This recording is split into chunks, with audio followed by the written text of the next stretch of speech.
Fa'idza faraghta fansab. Selesai dari satu pekerjaan, urus pekerjaan lain. Kenapa? Karena masalahmu banyak. Banyak yang kita hadapi dalam kehidupan ini. Inna lil muttaqina mafaza. Orang yang menghindar dari dunia yang terlena itu, dialah yang beruntung. Bismillahirrahmanirrahim. Assalamualaikum warahmatullahi wabarakatuh.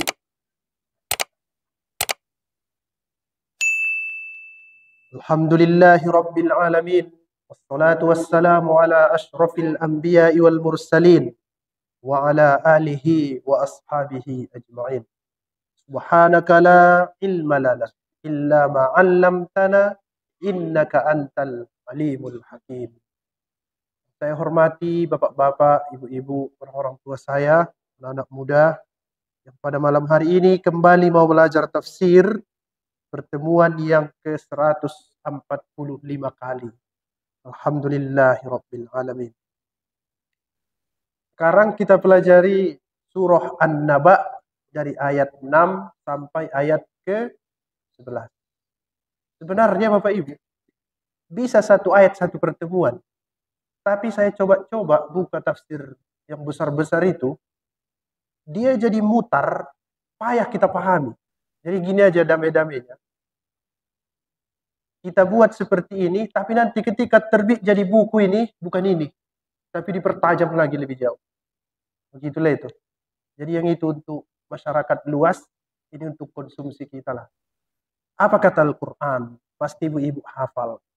Alam naj'alil arda mihada wal jibala autada wa khalaqnakum azwaja wa ja'alna naumakum subata wa ja'alna al-laila libasa wa ja'alna nahara ma'asa. Yang mau kita pelajari. Ayat 1 sampai 5 itu orang-orang musyrik di Makkah tidak percaya dengan hari berbangkit. Kalau kita setuju dengan penafsiran An-Naba'ul Azim, artinya hari kiamat. Tafsirnya ada 3 kan?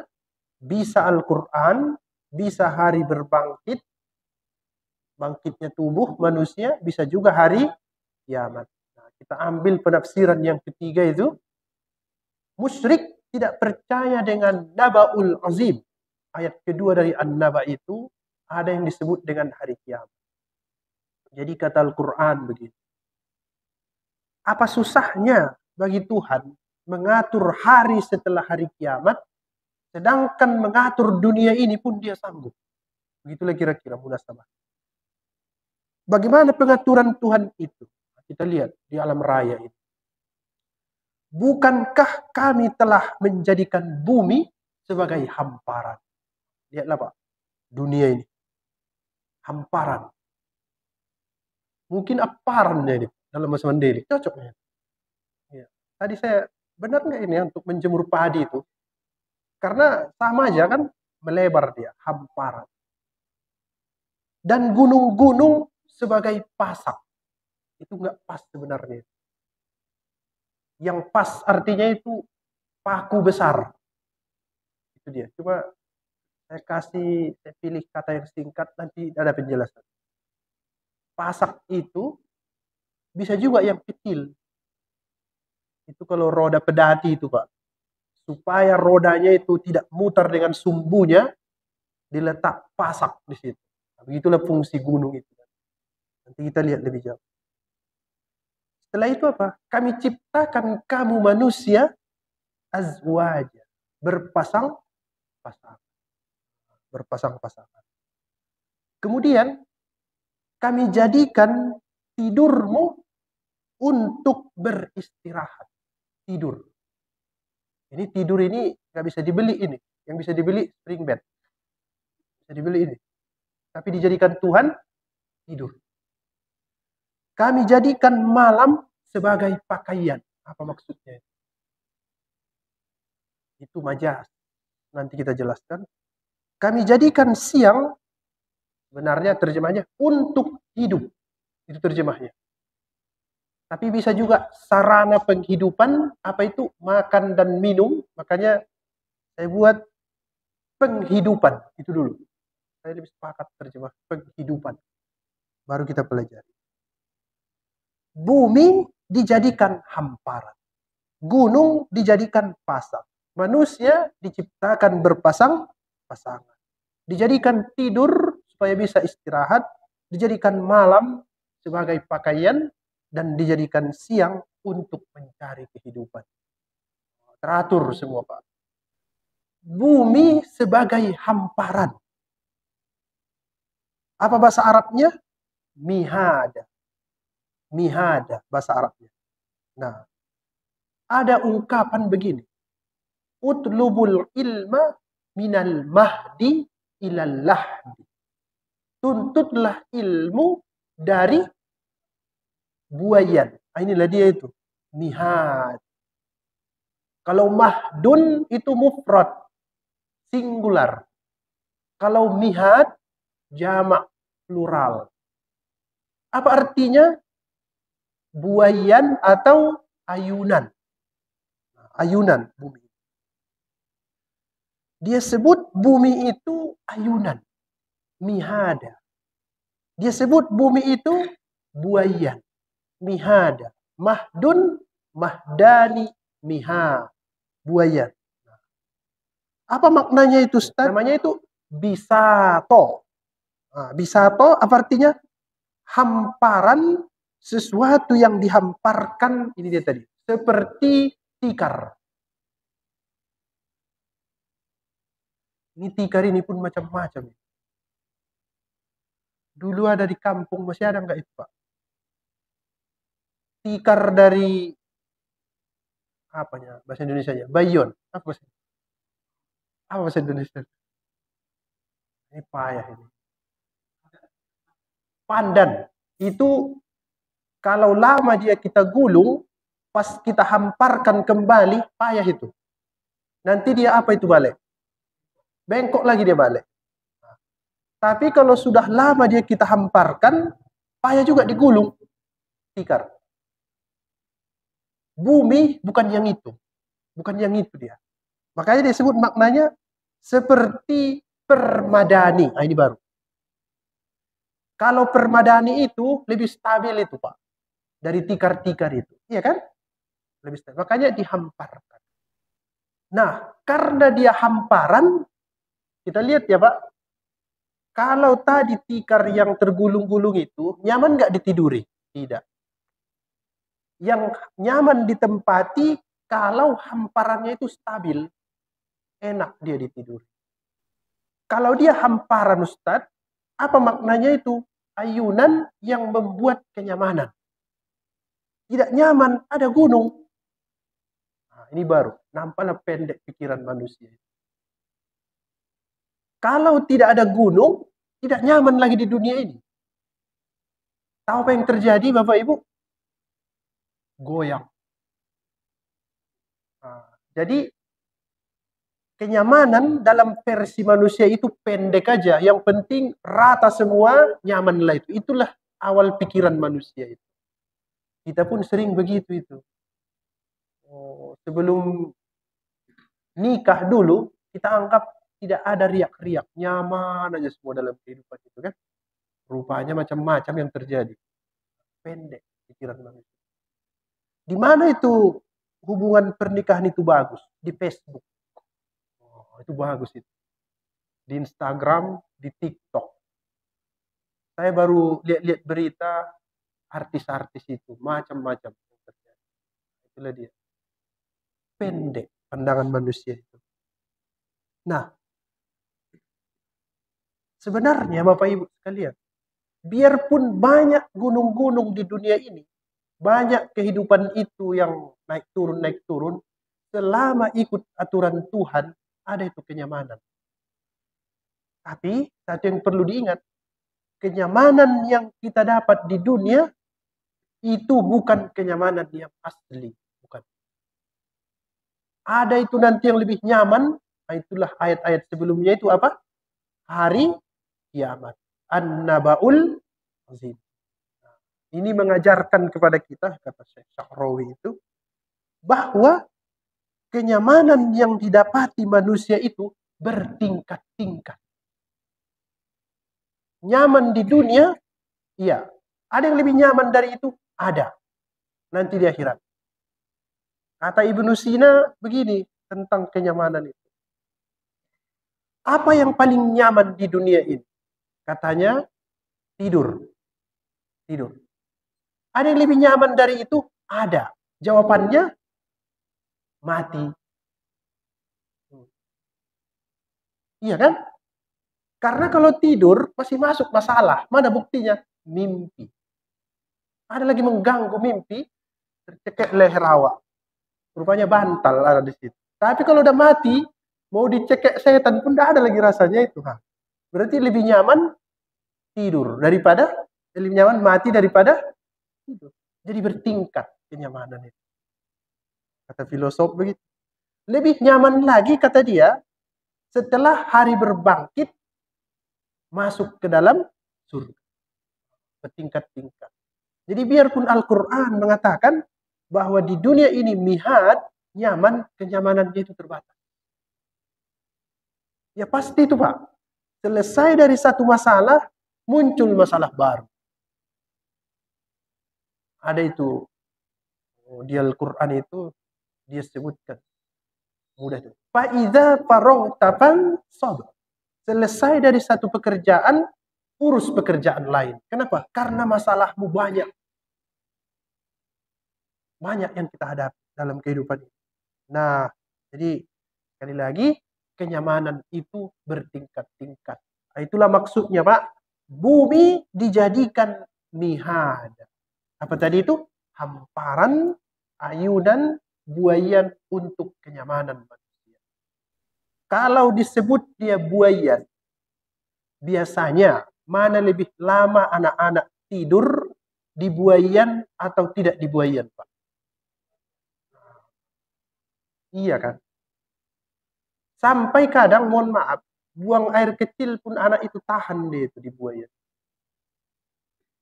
Nah, sebenarnya dunia ini kalau tidak diikuti aturan Tuhan, tempat terlena ini sebenarnya. Begitu kata ulama tafsir itu. Kita kan mudah kali terlena. Mudah kali. Coba Pak, mulai besok dipraktekkan setiap hari langgar lampu merah. Itu lama-lama jadi kebiasaan itu. Kenapa? Nyaman. Aneh manusia. Iya kan? Coba setiap hari biasakan menggosip. Asal habis subuh, coba menggosip. Lama-lama itu nyaman lah itu menggosip. Terlena kita dibuat. Karena dunia ini apa? Buayan. Ayunan. Ayun. Nomor satu pun nampaknya sekarang ini handphone lah ya. Handphone. Terbuai kita. Terayun, terlena dengan itu. Nah, itulah dunia. Makanya nanti di ujung-ujung surah An-Naba ini ada itu di Al-Quran. Inna lil muttaqina mafaza. Orang yang menghindar dari dunia yang terlena itu, dialah yang beruntung. Terlena kita. Dibuat buaya. Nah itu tafsir sufi dari Mihada. Yang kedua, apa tadi katanya? Dan gunung-gunung sebagai pasak. Pasak. Bahasa Arabnya autada. Ini akar katanya itu watadun. Watadun. Maknanya itu paku yang besar. Jadi dimaknai kata ini dengan pasak, paku yang dibuat dari kayu, bambu, atau bahan-bahan lainnya.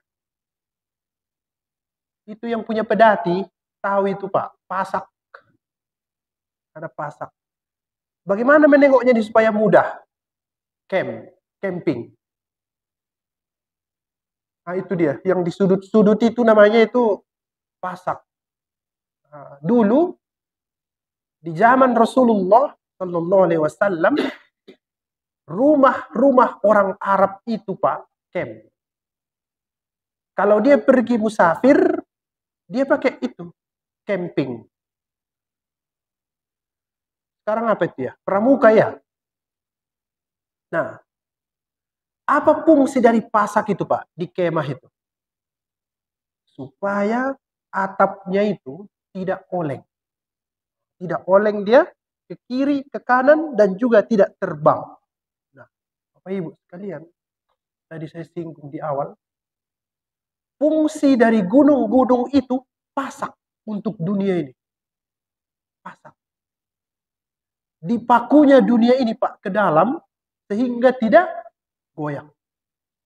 Nah, ini baru pertama kali ada namanya Al-Muntakhab fit Tafsir. Belum pernah saya kutip, baru ini pertama kali. Satu jilid aja, itu ditulis oleh pakar-pakar di Mesir. Ada itu terjemahnya kata Pak Prais, tapi saya cari nggak ketemu. Yang ketemu yang bahasa Arab namanya Al-Muntakhab fit Tafsir.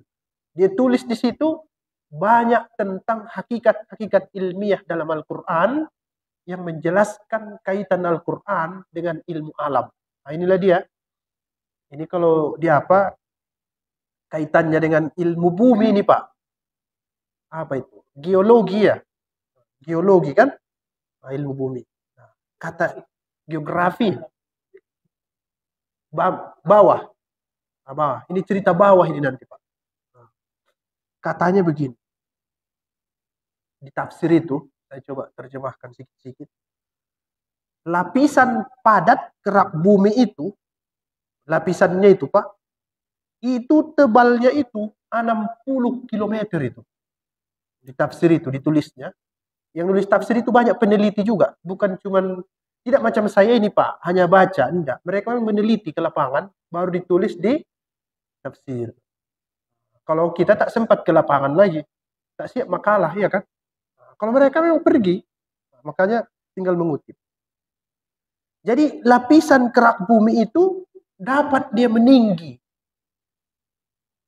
Kalau dia meninggi tinggi kali, itulah yang jadi gunung itu. Meninggi dia. Jadi gunung. Itulah yang nampak kita itu Pak. Di Indonesia apa itu? Jaya Wijaya. Iya ya, di Irian Jaya ya. Iya, di Irian Jaya. Kalau di dunia, Gunung Everest. Ini orang filosof suka naik gunung ini. Contohnya Rocky Gerung. Tak tahu saya tadi bacanya ayat ini kan. Ini hakikat gunung. Nah, kalau dia menurun, lapisan tadi itu menurun seturun-turunnya sampai ke bawah sana Pak, membentuk dasar lautan.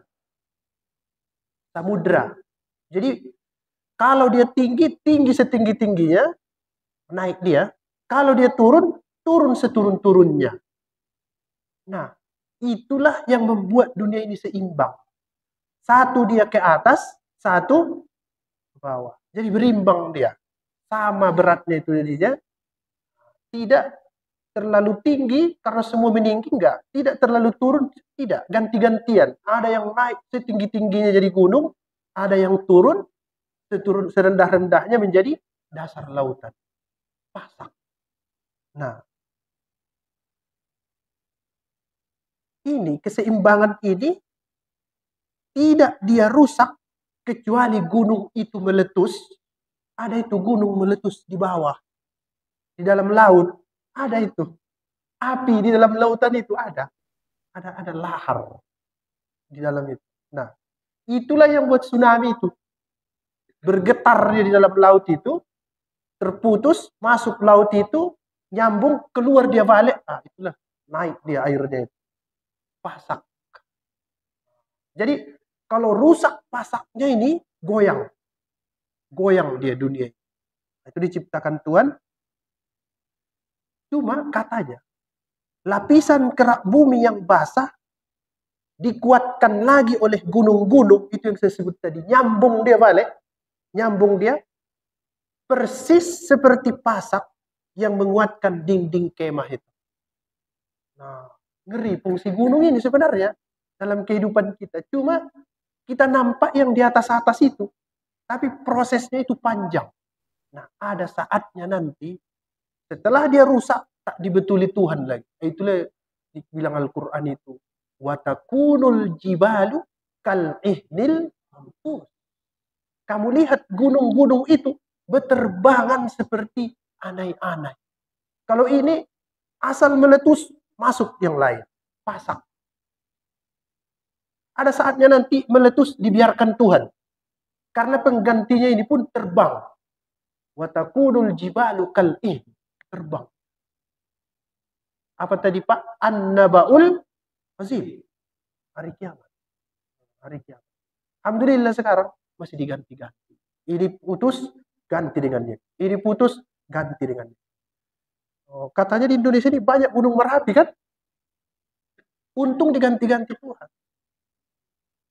Di Mandailing itu, Sorik Merapi. Mandilah Pak, di Sungai Sibanggor itu kan. Itu gunung Merapi itu jelas itu nampak. Di Sipirok pun ada air panas. Alhamdulillah. Kita sudah tahu, dia sebut wal jibala autada. Gunung itu sebagai pasang. Baru Al-Quran, Bapak Ibu sekalian, beralih tidak ke alam lagi. Kemana lagi dia pergi? Ke kita, manusia ini. Kita dulu, manusia ini. Ada, menurut penelitian, kan di dalam kajian filsafat itu, Bu Dokter, nggak apa-apa lah sekali-sekali kan cerita filsafat, nggak apa-apa itu, biar ramai sedikit. Objek penelitiannya itu kan ada 3 Pak, yang diteliti filsafat itu. Objek kajiannya, 1 Tuhan, 1 lagi alam, 1 lagi manusia. 3 aja yang mau dicari hakikatnya. Hakikat Tuhan, payahlah ketemu kan, tak dapat pun. Kemudian hakikat manusia dan hakikat alam. Nah, manusia ini aneh. Di antara yang 3 itu, penelitinya dia kan Pak. Tapi tahu siapa yang paling terlambat ditelitinya? Dirinya. Nah, aneh manusia itu. Aneh itu. Dia dari dulu membahas Tuhan. Tuhannya macam-macam. Ada dewa segala macam lah kan. Dia juga membahas alam raya, ketemulah teknologi, dapat handphone, mobil segala macam. Tapi ada yang lupa dia, siapa itu? Dia. Lupa dia. Kamu ini siapa? Nah, itulah Al-Quran, tidak begitu. Dia tadi sudah cerita tentang alam raya, sekarang dia alihkan ke manusia. Supaya berimbang. Itu di Al-Quran. Kami menciptakan kamu manusia berpasang-pasangan. Nah, kata Imam Al-Qurtubi, At-Tabari juga, ada laki-laki, ada perempuan di dunia ini. Berarti bencong? Nggak ada. Nggak ada itu. Dibuat-buat itu. Karena Al-Quran mengatakan berpasang-pasangan. Kemudian apalagi, kata Al-Qurtubi itu, At-Tabari, ada yang panjang, ada yang pendek. Itu penting. Ada juga yang tampan, ada yang jelek. Ditulisnya begitu, al-jamal, katanya begitu. Ada yang positif, ada yang negatif. Semua berpasang-pasang dalam hidup ini. Tidak hanya manusia yang menjadi objek, tapi seluruh alam raya. Ada siang, ada malam. Begitu. Wa khalaqnakum azwaj. Nah, Bapak Ibu sekalian, inilah yang membuat dunia ini seimbang. Itu dia yang membuat dunia ini seimbang. Bayangkan kalau semuanya kaya, nggak ada pembangunan di Indonesia ini. Nggak ada yang mau bangun jalan. Dinas PU itu bingung dari orang yang mau kerja. Untung ada yang kaya, ada yang miskin. Jalan kehidupan. Nah, ada laki-laki, ada perempuan. Jalan kehidupan. Jalan. Perlu ada yang tampan, ada yang jelek. Perlu. Perlu itu Pak. Kalau tidak ada ini, tidak ada pabrik skincare. Banyak yang pengangguran. Jadi kesimpulannya begini. Semua masalah yang ada itu membangun peradaban baru. Itu kesimpulannya. Kalau tidak ada masalah, tidak ada peradaban. Tidak ada itu. Saya sering sampaikan itu ke adik-adik itu yang mahasiswa. Apa itu masalah? Saya bilang. Masalah itu harus diselesaikan. Salah, bukan itu. Masalah itu tidak sama kemauan dengan kenyataan. Banyak itu di dunia ini setiap hari. Berarti ada yang positif, ada yang negatif. Karena adalah masalah itu, makanya bisa nulis skripsi. Kalau nggak ada masalah, apa yang mau dibuat, Pak? Misal, dia mau bangun jam 5. Bangun dia jam 5, apa yang mau ditulis lagi? Selesai itu. Tapi dia mau bangun jam 5, bangun dia jam 7. Oh, itu pasti banyak yang mau ditulis itu. Kenapa kamu terlambat? Nah, lihat. Ada yang negatif, ada yang positif. Baru jalan kehidupan ini. Sepasang. Kalau semua positif, tak jalan. Kita pun yang mengaji ini, Pak. Karena ada yang tahu, ada yang tidak tahu. Kalau tahu kita semua, bubar pengajian. Mau ngapain lagi belajar? Iya kan? Atau kita semua yang kumpul ini sama-sama nggak tahu. Mau ngapain lagi? Cerita-cerita lah kita kan. Berpasangan dia. Jadi kesimpulannya, setiap tidak ada yang berpasangan, mati peradaban. Nah, saya bercanda-canda juga. Ada perempuan itu. Saya bilang begini. Kamu punya angan-angan dapat suami jelek. Ada angan-angan dia begitu. Saya kasih contoh. Tiba-tiba dapat yang ganteng. Itu masalah apa tidak? Saya bilang. Bingung dia, Pak. Bingung dia. Masalah nggak itu, Bu? Iya, masalah itu. Karena masalah itu tadi tidak sama apa yang diinginkan dengan yang kenyataan. Nah, kalau begitu, masalah itu sebenarnya berpasangan. Ada yang positif, ada yang negatif. Cuma kita kadang keliru. Yang kita sebut masalah itu kalau dia yang negatif. Itulah cara pandang kita. Semua bisa positif, bisa negatif. Sama tadi. Kenapa ada yang ganteng, ada yang jelek? Supaya ada pembanding. Kapan kita dituduh jelek, tengok pembandingnya.